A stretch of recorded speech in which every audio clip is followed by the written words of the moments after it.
Guys, welcome back again, tribe, to Sienna Major's channel. And here we talk about everything about marketing, lifestyle, money, deep conversations, and even interviews. So today we're going to be talking about target marketing. Still, I'm still in the same uh, series, and I've posted so many videos. You can actually click down below to see other videos I've done. So today we're going to be focusing on the industry of board games, and I am a big fan of playing board games.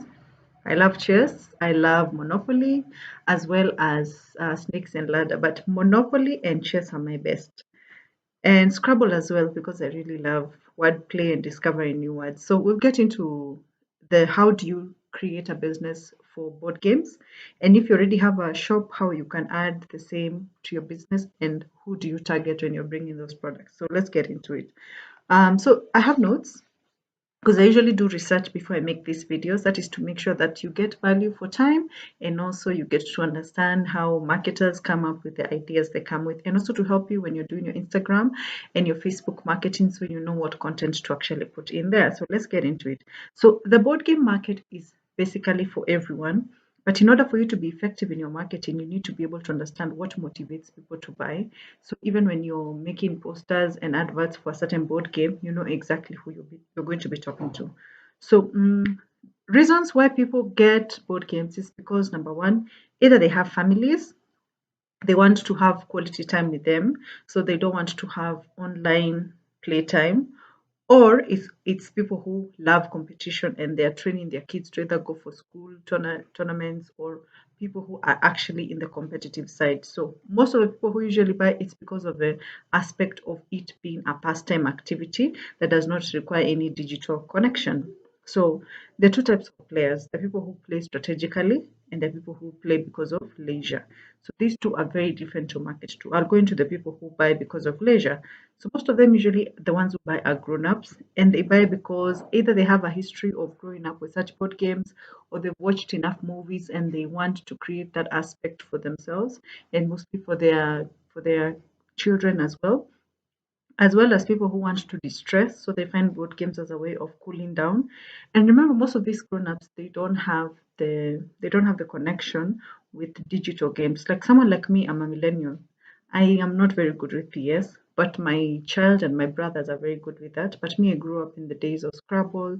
The day of Monopoly was not yet out then, so we used to play Snakes and Ladder and mostly chess. So I have very fond memories with my uncles, the people who used to visit and would have Scrabble games, would compete, would win money. And so I have that kind of connection. So when you market to someone like me, you need to bring in that aspect of history whereby this one is something that is emotional. You can show a parent with a child in your pictures of the posters and something like that. Also, we buy board games because of kids. Now, we want them to have new experiences, or you want them to have social aspects like they can be able to compete and win and lose, and you see how your kids behave. Because when you're playing board games, the character of somebody usually comes out, especially when they lose. Some kids will be like, I don't want to play this game. They throw the board game up, okay, these are social aspects that you're dealing with and you need to address with your child. Another thing with kids is you help them to get social skills where they can say please, they learn to wait their turn. So there are many values you're going to insist when you're marketing the board games for children. Now, for those of you who have families, it's a way of bonding, it's a way of playing together that is harmless and doesn't require a lot of energy, because some kids are not maybe skilled in playing their football, or it's raining. So it's a way of bonding without necessarily spending any money, and also showing the family that they can come together in a calm environment and just create fun. Uh, another kind of people who buy board games are hobbies. These are people who their free time they like to build things, and you find mostly these are the complex games. You've seen those mini toys where someone builds like a fortress. They have a clean slate and then they build a tower where they arrange those miniature soldiers. And then there's also puzzles, where a puzzle has like 1,000 pieces and they put them together piece by piece. So when they leave work, they come home, and that is one of their hobbies whereby they put the pieces together. So there are people who buy because it's part of their hobbies. Now, the others who are strategic gamers, and these are the people who they are very competitive. They are very competitive.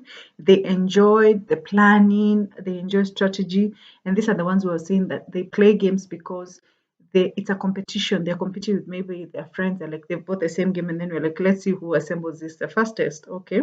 And there are people who are just casual gamers. Now, those are the people who they don't want a very complicated game. They want a game that they will finish very fast, and the adrenaline is just to complete. And you can have such games as Snakes and Ladder, or Monopoly is a bit complex. So mostly Snakes and Ladder and chess for such people. Even chess is quite complex. So mostly, like I said, the reasons is to connect with family, to increase social interaction, to challenge the brain, problem solving, and it has an education value.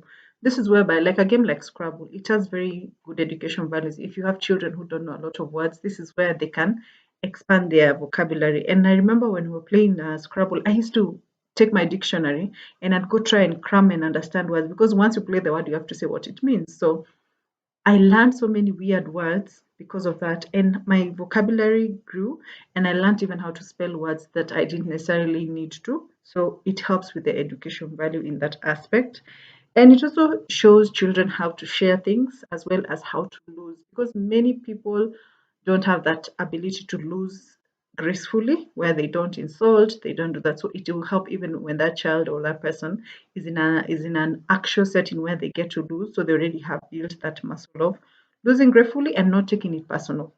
Fun and relief. So it helps to relieve nerves, and also like things like dates. I've seen this with uh, Java Junction, that is in Nairobi, Kenya, whereby they have boards, tables that are basically chess boards. And upon request, you can be like, can we have the chess? And I've been on a date whereby we played chess as a way of getting to know each other. And it was so nice because it took the nerves off, whereby you can have that interaction and you get to gauge the person's skills and you see how they behave. So it's a way of getting to know each other. So restaurants which are coffee places, you can add that as well. Or you as a person, you can create the tables and sell them as part of your marketing strategy. So board games usually go to the aspect of helping an individual to develop social skills and to have fun. So when you're making your advertisement, include the old, middle-aged, and the young people interacting in one setting and getting value for time, bonding, emphasize on the emotional side, because most of the people who are buying board games, they generally want to either learn a new skill or connect or distress. So when you focus on these three aspects of the industry, to be easier for you.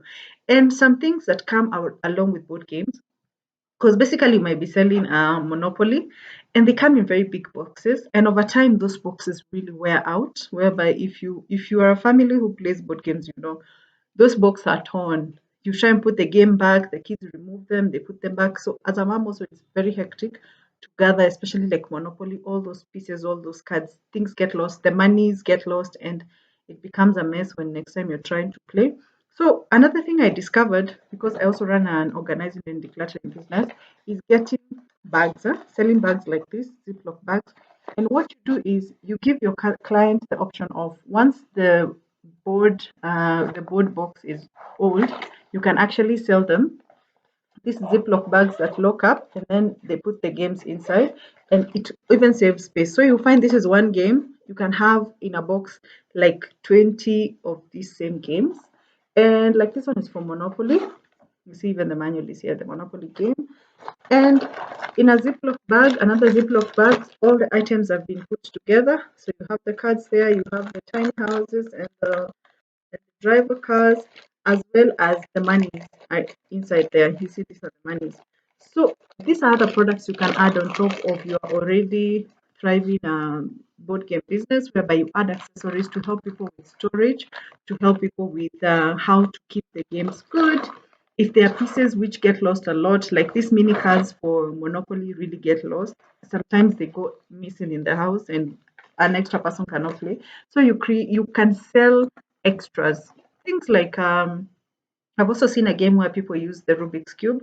So you can have mini Rubik's Cubes where people can replace instead of stuff like that. So, and also if there are people who are hobbyists, create, you can have key rings, you can have a hack ebook and stuff like that. So there's a lot you can do in the industry of board games, and I hope you get to apply. So are you in the board games business? Did you learn something from this video? Is there any other kind of product you sell that you'd want me to create a target marketing video for you? I would love to hear from you. And if this is helpful, please subscribe. And if you want to be part of the donating team, there's details down below. Or if you want to just leave a comment and say how your business is thriving and help other people in order to build their own brands as well. So let me know. And mostly in Kenya, where do you get board games? There's a downtown, that's in Kamukunji. And there are also pages on Instagram that sell the same. So you just type whichever game you want, even Gigi and Jumia. But Gigi is easier to get because you get a variety of people to choose from. So go ahead and either start your uh, board games business, or you can just, as a restaurant owner, buy board games and then add them to your restaurant, and then people can get to interact, and you create a good environment for people to learn. Or if you're a teacher, this will also be helpful. So I hope to see you in the next video. Again, I said we put questions in the jar. I opened my jar for this question and I don't have any questions anymore. Please send me questions down below and share your experiences with board games. I hope to see you in the next video. Bye for now. I wish you well.